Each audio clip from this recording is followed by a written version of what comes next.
Made in India Airbus C295 take over this sky.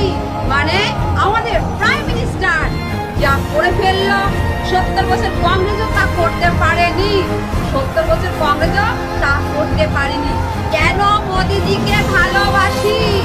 এই কারণেই ভালোবাসি।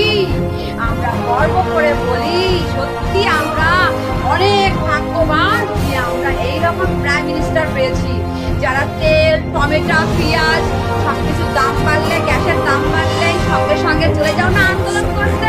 আন্দোলন করো, কিন্তু একবার ভাবো আমাদের দেশ কত শক্তিশালী হচ্ছে কার জন্য? আমাদের প্রাইম মিনিস্টারের জন্য। এইরকম প্রাইম মিনিস্টার পাওয়া না ভাগ্য ভাগ্য ভাগ্য ভাগ্য, আর কিছু না। আর এক দেখো বাংলাদেশ, ওরা কি করছে? ওদের তো আদব মানে কালচার কিছুই চেঞ্জ হবে না। ওরা সেনাবাহিনীতে ভয় পাচ্ছে না। কেমন সেনাবাহিনী? তাদের সামনে ভারতের লাউ সবজি নিয়ে বলছে দেখো লাউ লাউ, কুমড়ো কুমড়ো, মানে চুরি করেছে ভারতীয়দের। এবং একজন বলছে বাস দেবো।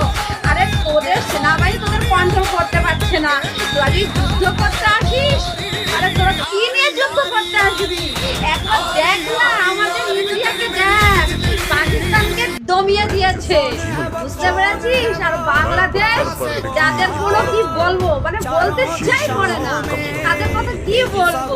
কিছু মনে করো না, আমার অনেক ফ্রেন্ড আছে, কিন্তু এই সব জিহাদিগুলো কোনোদিন পরিবর্তন হবে না। কারণ ওদের মাথার মধ্যে না কালচার, ওরা শিক্ষিত না, অশিক্ষিত। এইগুলো নিয়ে ওই তো থোবড়া মুখ নিয়ে আবার সোশ্যাল মিডিয়ায় পোস্ট করেছি লাউচর লাউচর লাউচর, ছি ছি ছি ছি ছি ছি। দেখ ইন্ডিয়ার পাওয়ার, এটা হচ্ছে ইন্ডিয়ার পাওয়ার। I love my India. আর আমরা তো ভালোবাসি প্রাইম মিনিস্টার নরেন্দ্র মোদিজিকে, কারণ আর্মিদের এতটাই হাত শক্তিশালী করে দিয়েছে না, 10 বার ভাবছি যুদ্ধ করতে গেলে। বোঝা গেল?